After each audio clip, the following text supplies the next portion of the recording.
J'ai rendu visite à Laurence, fleuriste, et plus particulièrement une fleuriste en transition, car pour moi, elle a suivi ses valeurs en travaillant avec des fleurs éco-responsables. Nous avons abordé ses valeurs, sa prise de conscience, son passage de fleuriste classique à fleuriste responsable. Sa boutique est juste magnifique, car en plus elle travaille avec des artisans locaux et offre des ateliers qui, selon moi, sont dans la mouvance ralentir et profiter de l'instant présent. Bonjour Laurence, est-ce que tu peux te présenter en quelques mots?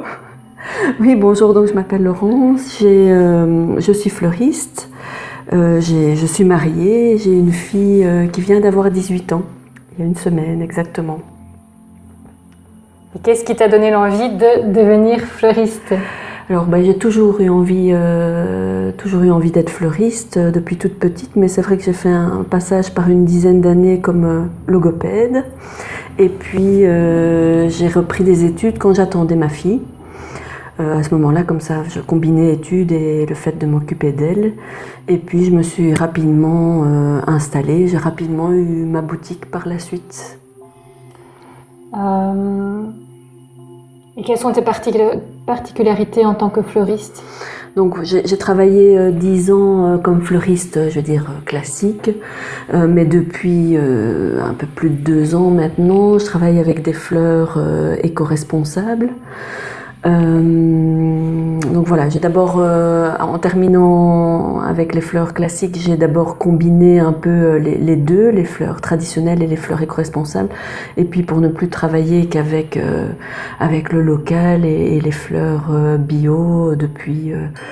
avec le coronavirus, là je sais plus trop bien, je suis un peu perdue dans les dates, mais à peu près 1 an et demi, 2 ans en fait. Et donc une fleur éco-responsable, est-ce que c'est un label déjà ou est-ce que non, il n'y a pas vraiment de label bio pour les fleurs, mais donc éco-responsables, ce sont des fleurs qui sont cultivées en Belgique et qui sont non traitées, donc certains vont utiliser les principes de la permaculture, etc. Mais il n'y a pas de pesticides sur les fleurs. Et pas de serre chauffée, donc c'est vraiment par rapport à une fleur traditionnelle, elle vient déjà de bien plus près, pas de serre chauffée, pas de pesticides et respect des saisons. Oui, et qu'est-ce qui t'a poussé à changer, à passer de la fleuriste classique, on va dire, à la fleuriste éco-responsable? Donc petit à petit, nous dans notre famille, je veux dire, on a fait des pas vers tout ce qui est bio, donc acheter vraiment local, en vrac, limiter les déchets, enfin on fait encore et on a encore beaucoup de pas à faire, mais donc petit à petit tout ça nous a été important pour nous et donc mais rapidement, il y a eu une contradiction entre les valeurs que j'avais dans ma vie, dans mon quotidien et mon métier. Alors c'est vrai qu'on le sait pas et on le voit pas parce qu'une fleur reste toute jolie mais une fleur du circuit traditionnel n'est pas quelque chose qui est positif pour la planète, quoi. Donc elles viennent de loin, elles ont, ou si elles ne viennent pas de si loin, si elles viennent de Hollande, elles sont soumises aux pesticides ou sont cultivées dans des serres chauffées. On peut avoir de tout le temps, donc ça, je pense que ça ne peut plus être si on veut un peu aider la planète. Oui, parce qu'enfin, moi j'ai appris ça il y a pas longtemps en fait, le revers du commerce des fleurs. Donc en fait, je m'étais jamais posé la question d'où venait la rose, par exemple, en février. Et en fait, oui, je me suis dit, mais c'est pas possible. Quand tu regardes autour de toi, ici, c'est pas possible d'avoir des roses en février, quoi. Mais c'est clair, et je pense que c'est quelque chose, on y vient petit à petit et on y pense quand on fait la démarche mais c'est un peu plus compliqué parce qu'on la consomme pas. Et je pense que c'est pour ça que c'est un peu la traîne au niveau fleurs, mais c'est vrai que, enfin, on se pose maintenant plus trop la question. On va pas consommer une tomate à Noël, mais c'est vrai que pour les fleurs, on ne se posait pas la question. Et je pense que le fait que ce soit quelque chose d'esthétique et de joli, voilà, du coup, on est moins à se poser des questions rapidement sur la provenance et sur. Et du coup, est-ce que tu as su changer tout de suite ou est-ce que tu as fait ça progressivement? Non, j'ai essayé de combiner les deux parce que c'est vrai que c'est une offre plus limitée, la fleur belge locale, donc c'est difficile, c'est difficile pour les clients, mais c'était difficile pour moi aussi de passer à une offre énorme à vraiment un choix beaucoup plus restreint. J'ai vraiment dû changer ma façon de travailler, mais donc je combinais les deux à un moment et puis j'ai plus pu parce que les fleurs naturelles sont tellement plus vivantes, c'est tellement plus agréable à travailler que je n'arrivais plus à aller chez les grossistes classiques et à acheter ces fleurs entourées de plastique. C'est deux mondes tellement différents que je n'ai pas pu, certaines par obligation financière ou doivent combiner les deux et je pense que c'est déjà un chouette premier pas et je pense qu'elles vont évoluer petit à petit vers l'éco-responsable, mais moi rapidement j'ai plus pu combiner les deux au fait. Et qu'est-ce que ça induit du coup de ne travailler qu'avec des fleurs de saison? Ça induit vraiment de devoir changer de fonctionnement, de chercher des gens qui sont conscients de tout ça et qui cherchent ce type de fleurs. Puis ça implique aussi pendant quelques mois de ne pas avoir de fleurs fraîches et ça c'est pas facile à faire comprendre non plus aux clients. Mais donc ce qui est chouette c'est que le marché de la fleur séchée s'est vraiment développé et donc moi ici dans 2 semaines je n'aurai plus de fleurs fraîches et je ne proposerai que des fleurs séchées travaillées de différentes façons et des plantes aussi. Les plantes les plantes, oui. Voilà. Donc c'est un changement et une adaptation à quelque part. C'est toujours une fleur, mais c'est un autre produit, quoi. Oui, tu portes un autre regard en fait sur la fleur et la relation aussi qu'on a avec la plante en fait. C'est finalement on travaille avec la plante. Et on ne la soumet pas. Oui, c'est ça. C'est elle c'est plutôt elle qui nous guide. Oui, voilà, parce qu'on n'est plus dans. Enfin, et clairement, je n'ai jamais avant visité un champ. C'est pas des choses accessibles quand on est dans le circuit traditionnel. Ici, voilà, je vais régulièrement sur les champs, etc.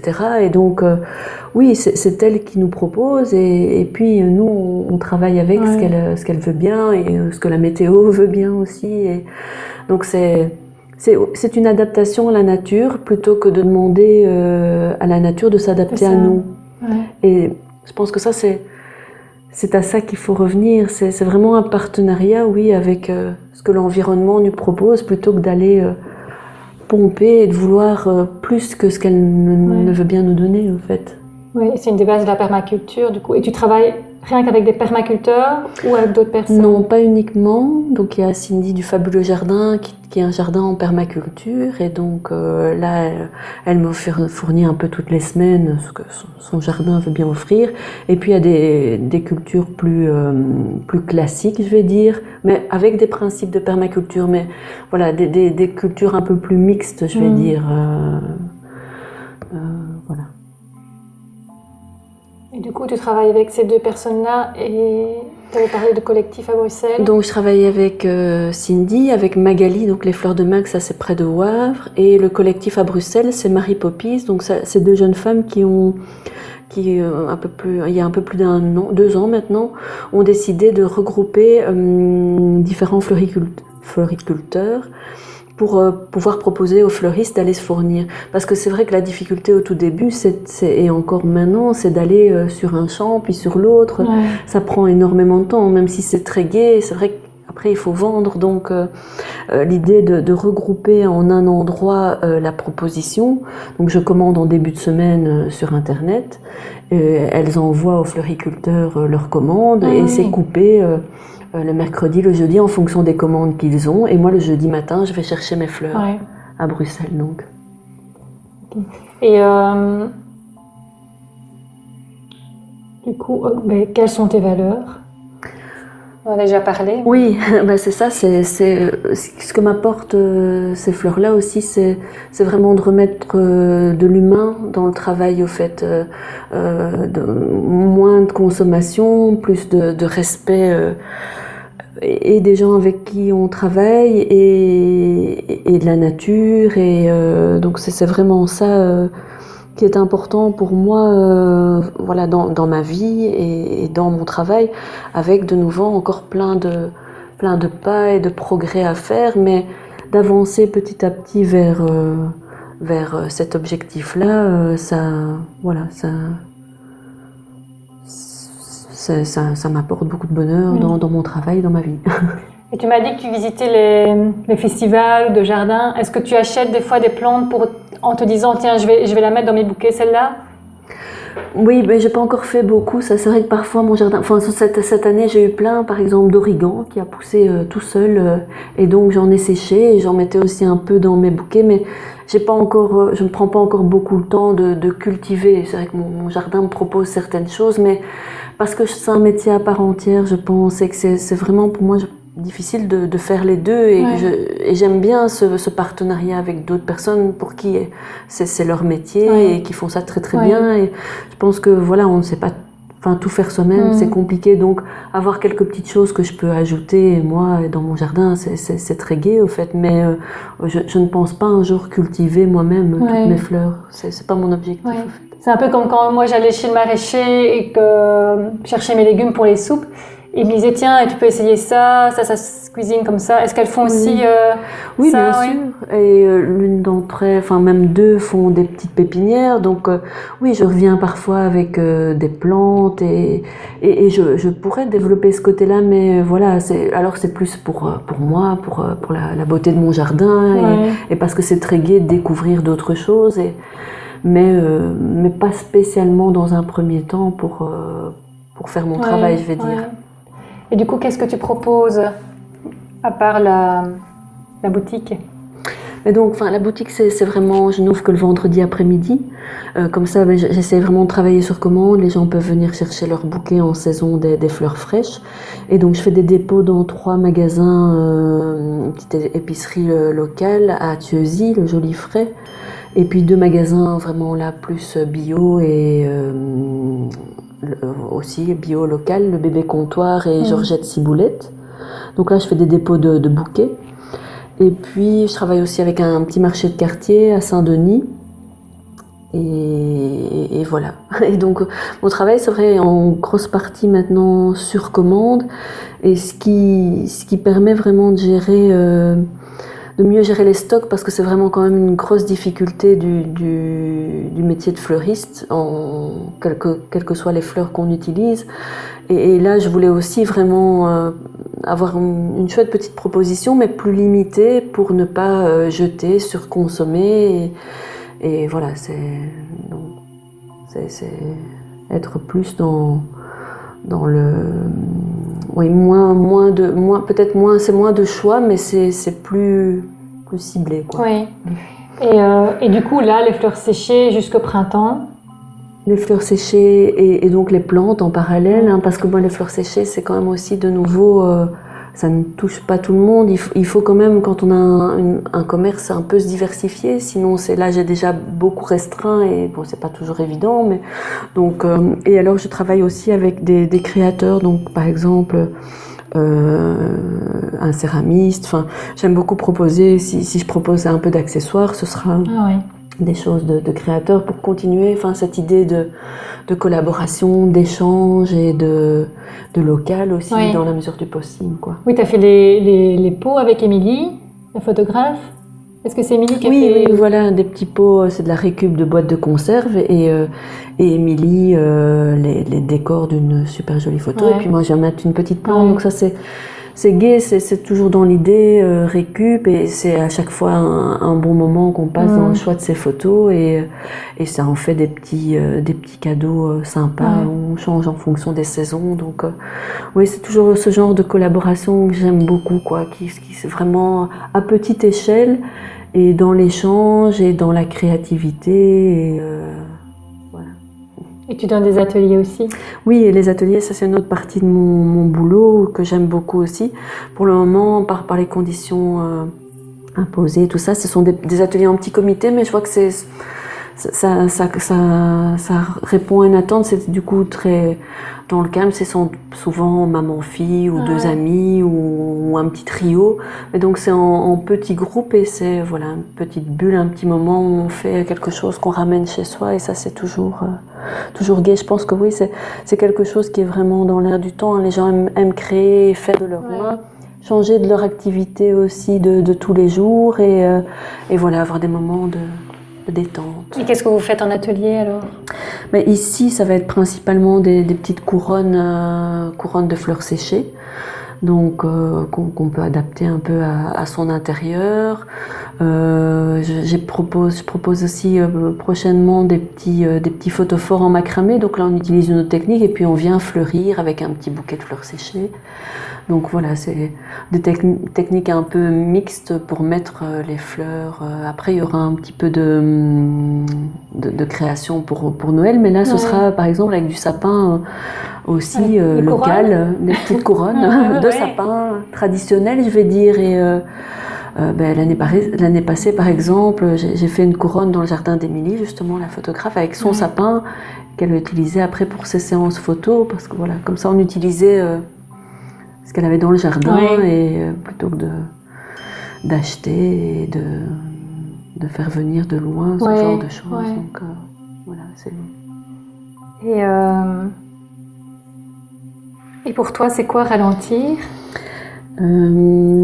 C'est tout ça, en fait. C'est accepter de travailler avec les saisons, avec ce qu'elles nous proposent, avec aussi la météo. C'est donc ralentir, c'est être plus en phase avec la nature, en fait, et trouver un équilibre qui n'est pas toujours facile dans une activité commerciale. Trouver cette combinaison entre ralentir mais vendre quand même. Donc voilà, j'ai pas forcément encore trouvé toutes les solutions par rapport à ça, mais tout est une question d'équilibre, et voilà, j'espère encore améliorer tout ça. Oui, toi tu les sens plus, les cycles, du coup Oui, bien plus. Déjà, imaginez ici ne plus avoir de fleurs fraîches, mais du coup c'est déjà rêver des tulipes, et c'est très gai de retrouver cette magie-là, que d'avoir tout le temps.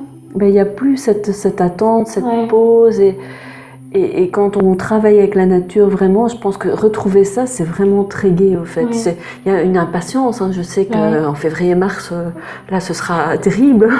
J'aurais trop envie de fleurs, mais en même temps, voilà, se dire qu'on respecte ça, et que la nature est en train de travailler pour nous, là, en silence, et que ça arrive, et voilà. C'est un peu comme les légumes, en fait. Je sais que moi, à la fin de l'hiver, j'en ai juste marre des choux. Oui.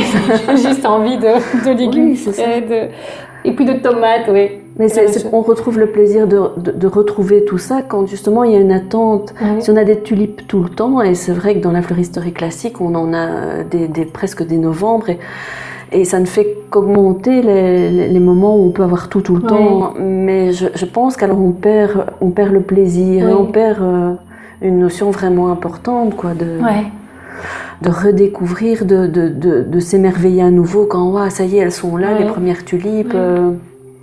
Voilà, donc ça c'est un bonheur de retravailler comme ça, en fait. Oui, pour moi c'est une bonne conclusion. Mais merci Laurence. Merci. Et à bientôt aux ateliers, à mon avis.